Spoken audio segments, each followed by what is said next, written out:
welcome back to the channel.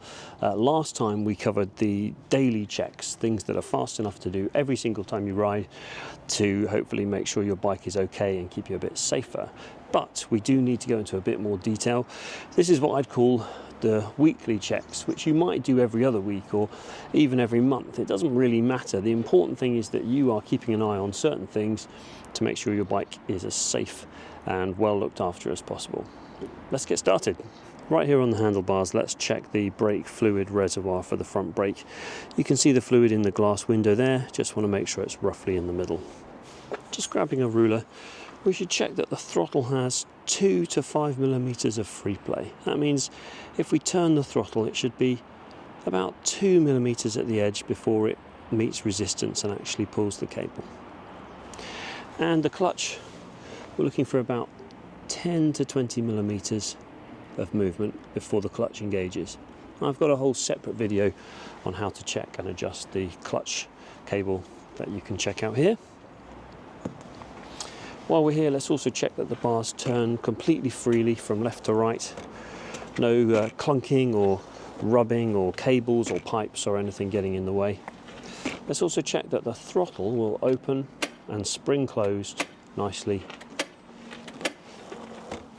in all positions. Nothing's going to stop the throttle from closing. With the ignition on, if you haven't used it recently, just give the horn a little beep. And if you didn't do it in your daily checks already, let's just check that all the lights are working.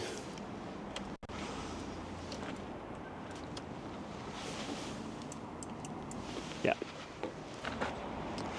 Okay, now rolling the bike off its center stand, we want to check the suspension. So I'm just going to squeeze the front brake and then shove the bike forwards like that. So I push it down onto the suspension. And it's kind of hard to describe to you what you're trying to feel here. But the important point is if you do it regularly, you're going to notice the difference if something changes. It just springs back nicely and smoothly. There's no clunking or scraping or any sounds like that. And the bike doesn't bounce up and down loads either. It just springs back once like this. Yeah. Mostly what you're looking for is any change. If it feels differently one time you do it, or if you hear any scraping sounds, or you might be worried about the fluid or the springs. Now we need to check the tyre pressure and tread. On a motorbike over 50 cc's, we're looking for 1 millimeter of tread at least. 50 cc's and under, I think it just says you need to still see the groove of the tread pattern. I'm not totally sure. We can just check with our tread depth gauge like this, and we've got 3 millimeters there. Let's check in a couple places. Yeah. For pressure, this is the like pencil style pressure gauge I've got in the bike toolkit. Just take off the dust cap and push that on there. Now on this bike we're looking for 1.75 bars of pressure on the front and 2.25 bars of pressure on the back. You can get a nice one pressure gauge like this, which is nice to have around in the garage. But to be honest, the fastest thing for me is just to put this digital tyre inflator on, set the pressure I want, and pull the trigger.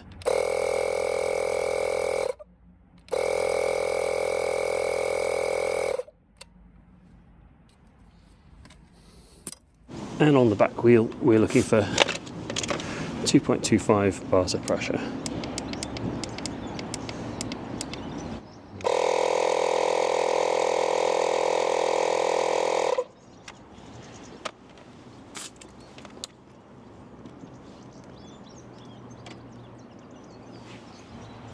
Okay, time to check the oil level, which is easy to do. Just unscrew the dipstick here.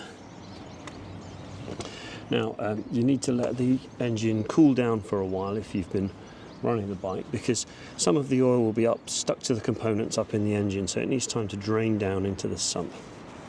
So after the engine's been off for at least a few minutes, we can take out the dipstick and then just wipe away any oil that's already on there and then put it back in. Now, don't screw the dipstick in. It's been designed to be the right height, just rested in the hole like that. So we take it back out again and have a look. and we're looking to see oil on the hashed area of the dipstick there. If you can't see any, like this, then you're going to need to add some oil. Now, if the oil is running all the way up the stick here, then there's too much. And there is such a thing as too much oil. Too much oil can cause foaming or too much oil pressure, which is not good for the engine either. So we need the right amount of oil.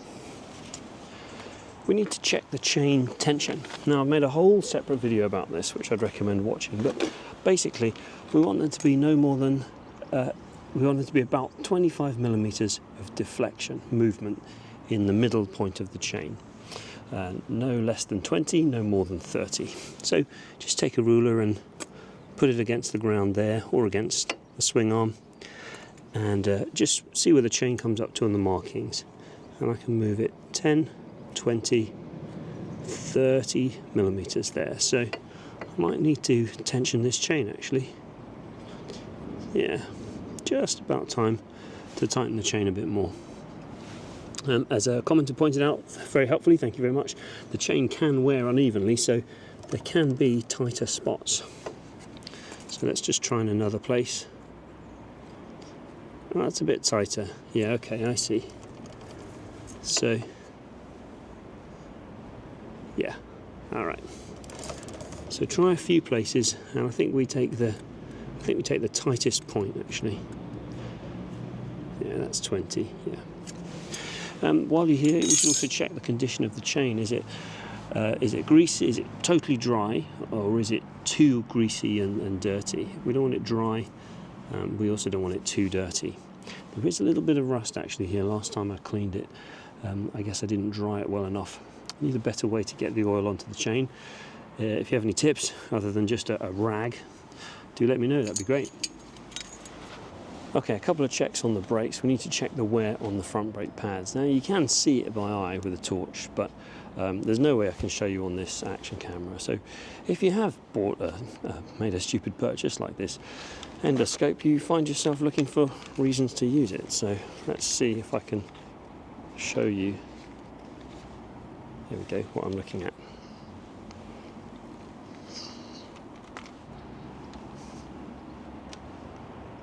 There we go. It's really not that hard to see in real life, but these grooves here on the brake pad show that there's still some life left. After the brake pads have worn down, those grooves will disappear, and that will let you know that it's time to change them. There are a couple of things to check for the rear brake. The rear brake pedal should have 20 to 30 millimeters of travel before engaging with the back wheel. So you've got to turn the back wheel a little bit and push the pedal down, and just try and find the point where it just starts to engage. There we go. That's about, yeah, it's about 20 millimeters down from the top position. Yeah. That'll be another video actually, how to adjust the adjuster at the back of the bike if the pedal is not activating the brake early enough or too late. And then lastly, we need to check the wear indicator. This little arrow here will line up with this arrow on the drum if the rear brake shoes are worn out. So push the brake pedal down hard as you can, and it's nowhere near at the moment, but as the brakes wear down, that arrow will move further and further back. When it reaches that marking there, the rear brake shoes are too thin. And finally, we just need to check the Combi-brake fluid reservoir. I realise I've done this at least a dozen times on this channel, but maybe you haven't seen it if you've just found this video. To take the side panel off, you need to remove the seat, and then at the bottom here there's it's not a Phillips, it's a JIS size 3 screw. Just undo there. Don't lose that.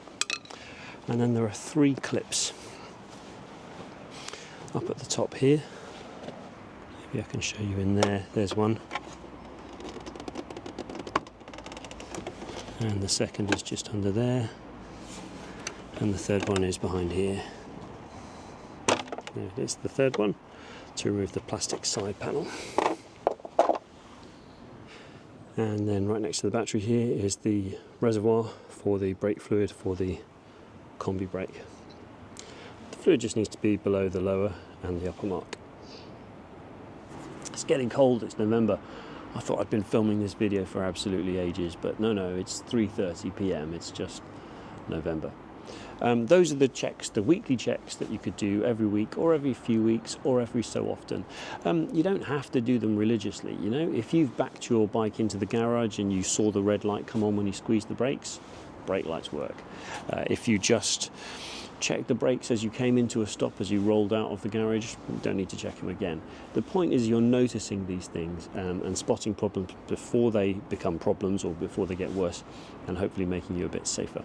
Coming soon, we will cover the annual checks. So that's basically the annual service, things you do every year or after 4,000 miles. I've covered a few of these things in more detail in other videos, so I'll try and put some links in the description below. It's getting a bit cold, but I think we need a few more good adventures before proper winter comes. So thanks again for watching, and I'll see you on one of those.